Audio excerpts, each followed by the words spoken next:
नमस्कार दोस्तों, knowledge max में स्वागत है आपका। एक बेटी का बाप होना बड़े सौभाग्य की बात है, लेकिन उसके उज्जवल भविष्य के लिए भी आपको कुछ ज़रूर सोचना पड़ेगा। सरकार की एक ऐसी स्कीम जो उसके उज्जवल भविष्य की गारंटी देती है, आपको उसमें निवेश ज़रूर करना चाहिए। सबसे बड़ी बात यह है कि ये इनकम टैक्स इसमें नहीं लगता है, ना मैच्योरिटी पे, ना इसकी वैल्यू पे, उसमें रिबेट मिलता है। वो कौन सी स्कीम है, क्या फायदे हैं, क्या उसके सिलेंट फीचर हैं, वो सारी चीजें मैं आपको बताने वाला हूं इस वीडियो के माध्यम से। वीडियो को अंत तक जरूर देखना, क्योंकि लास्ट में मैं आपको कंपेयर करके बताऊंगा कि इस स्कीम में और बाकी की सरकारी स्कीम में दोनों में क्या फायदा है और आप कितना इन्वेस्टमेंट करके कितना कमा सकते हैं बेटी के भविष्य के लिए।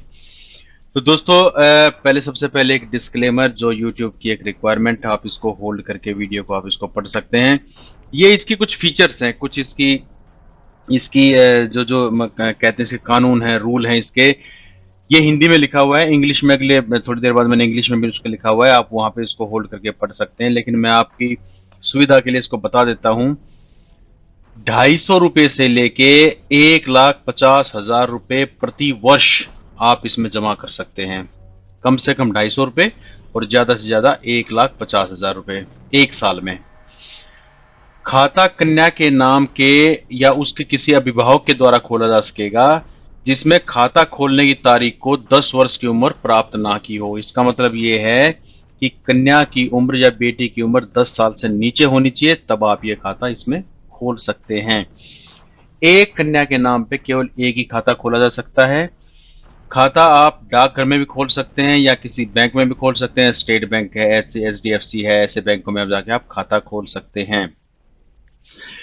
जो खाता धारक है, मतलब जो बेटी है, उसकी उच्च शिक्षा में होने वाले खर्च के लिए खाते से निकाला जा सकता है पैसा एक समय के बाद। उसकी उच्च शिक्षा के लिए एक समय के बाद उसमें से आप पैसे निकाल सकते हैं।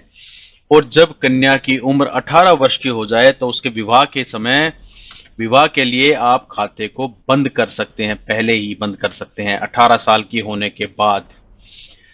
और यह खाता पूरे देश में एक डाकघर से बैंक से दूसरे डाकघर बैंक में ट्रांसफर किया जा सकता है।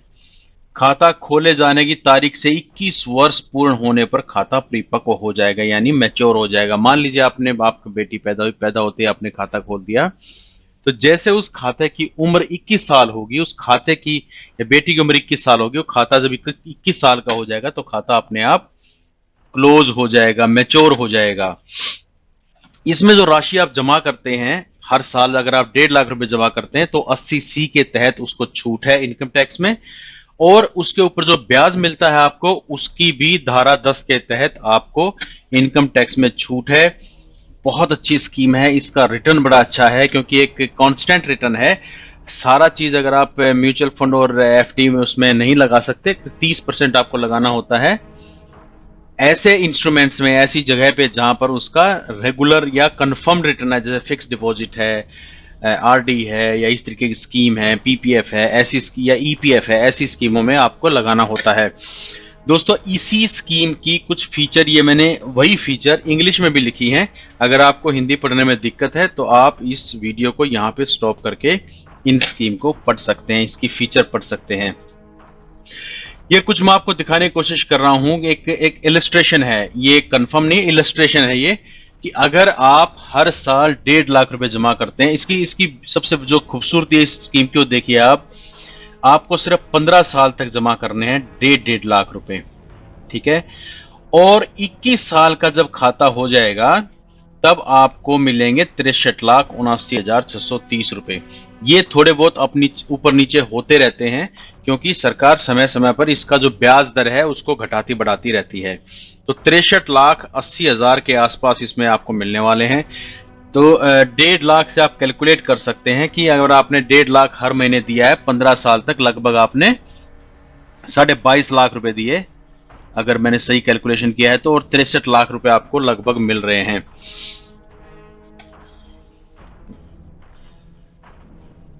इसके बाद जिस स्कीम का मैं बात कर रहा हूं उसका नाम है सुकन्या समृद्धि योजना। सुकन्या समृद्धि योजना, ये योजना सरकार द्वारा लॉन्च की गई थी 2015 के आसपास, और इसमें अभिभावक 1 साल से 10 साल तक की बालिका का खाता उसके नाम पर किसी भी बैंक या डाकघर में खुलवा सकते हैं। नजदीकी बैंक या डाकघर में सुकन्या समृद्धि योजना से संबंधित एक फॉर्म को अनिवार्य दस्तावेज जो उसके साथ में डॉक्यूमेंट है उसको भर के आप दे दीजिए, खाता खुल जाएगा।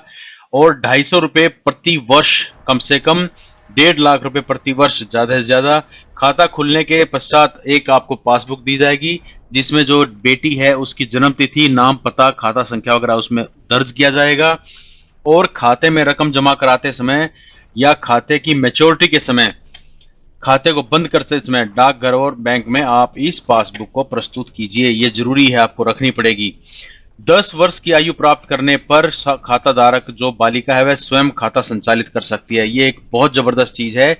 इससे एक हैबिट बच्चे में बनती है सेविंग करने के लिए। 10 साल की उम्र के बाद वो बेटी अपना खाता खुद संचालित कर सकती है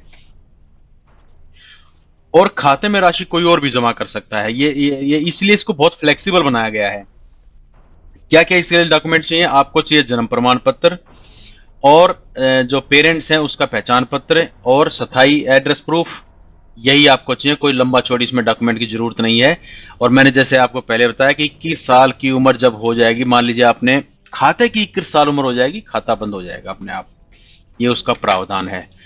तो दोस्तों मैं एक कंपैरिजन आपको करके दिखा रहा हूं पीपीएफ में और सुकन्या समृद्धि अकाउंट में कि किस तरीके से दोनों में फर्क है। आप यहां पे देख सकते हैं। अकाउंट जो सुकन्या समृद्धि है सिर्फ उसका गार्जियन खोल सकता है जिसकी बेटी है।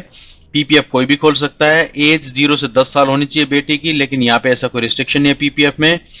नंबर ऑफ अकाउंट एक बेटी के नाम पे एक ही खोल सकता है।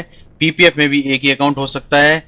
कहां खोल सकते हैं आप? पोस्ट ऑफिस बैंक में कहीं भी खोल सकते हैं। इसको भी आप पोस्ट ऑफिस बैंक और प्राइवेट बैंक कहीं भी खोल सकते हैं। ये इसका कितना ड्यूरेशन होता है? 21 साल का होता है, जबकि पीपीएफ 15 साल का होता है, या 5 साल बाद उसका एक्सटेंड किया जा सकता है। मिनिमम अमाउंट इसमें 1000 से 1.5 लाख होगा। इसको 1000 को घटा के 250 कर दिया गया है। इसमें 500 से लेके 1.5 लाख है। इसमें कितनी बार आप साल में इन्वेस्ट कर सकते हैं? अनलिमिटेड कर सकते हैं, कोई लिमिट नहीं है। इसमें आप 12 बार ही कर सकते हैं। जैसे आप आपको जब भी आपके पास पैसे है आप जाके बैंक में उसको जमा करा गए उस खाते में। अगर आप इसको नहीं कर देते हैं, किसी साल में आप नहीं पैसे देते हैं, तो 50 रुपए हर साल के हिसाब से इसमें पेनल्टी लगती है। इसमें भी 50 रुपए पेनल्टी लगती है। इसका इंटरेस्ट रेट 9.1 था जो चेंज हो गया है अभी लगभग 7.6 के आसपास है। ये भी चेंज हो गया है, ये भी करीब इससे कम है, 7.4 या कुछ है। ये लेटेस्ट के लिए आपको ये लिंक देखना पड़ेगा। मैंने लिंक यहाँ पे दिया गया है, ये मैं इसको डिस्क्रिप्शन बॉक्स में डाल दूंगा। कंपाउंडिंग इंटरेस्ट है इसमें, ईयरली कंपाउंडिंग है। दोनों में टैक्स बेनिफिट है और मैच्योरिटी अमाउंट भी टैक्स फ्री है। प्री मैच्योर विड्रॉल अगर 18 साल की बेटी हो जाती है आप विड्रॉ कर सकते हैं उससे। इसमें 7 साल बाद आप पीपीएफ से प्री मैच्योर पैसा निकाल सकते हैं। ऑनलाइन इन्वेस्टमेंट इसमें नहीं है। इसमें है लोन फैसिलिटी, सुकन्या समृद्धि में नहीं है। इसमें है लिक्विडिटी, इसमें नहीं है। इसमें पार्शियल लिक्विडिटी अवेलेबल है। और अगर आपको अकाउंट को ट्रांसफर करना है तो जहां आपकी बेटी रहती है उसके हिसाब से आप ये अकाउंट ट्रांसफर कर सकते हैं। इसको बड़े आसानी से ट्रांसफर किया जा सकता है। लेकिन बेटी के भविष्य के लिए ये बहुत अच्छी योजना है। इसकी और डिटेल आपको चाहिए तो आप इस लिंक पे जाके यहाँ चेक कर सकते हैं। एनएसआई का, नेशनल सेविंग इंस्टीट्यूट का ये लिंक है और यहाँ पर बहुत सारी डिटेल आपको मिलेगी। आप हर चीज जाके आप चेक कर सकते हैं। ये एक और मैंने जस्ट जानकारी के लिए दिया कि कितना कलेक्शन हुआ है। तो 31 जुलाई 2021 तक टोटल रजिस्टर्ड यूजर थे 2,41,66,842 और अमाउंट सेव हुआ है 1,10,270 करोड़। तो काफी लोग इसको रिस्पॉन्स कर रहे हैं। काफी अच्छा इसका रिस्पॉन्स है क्योंकि ये स्कीम ही काफी अच्छी है। आपकी बेटी का भविष्य एक तरीके से सुरक्षित हो जाता है शादी के लिए और एजुकेशन के लिए। तो दोस्तों ये एक स्कीम मैंने आपको बताई। ऐसी स्कीम के लिए आप नॉलेज मैक्स को जरूर सब्सक्राइब करना, बेल आइकन को जरूर दबाना। ऐसी मैं वीडियो आपके लिए लेके आता रहूंगा। Thank you very much. जय हिंद। टेक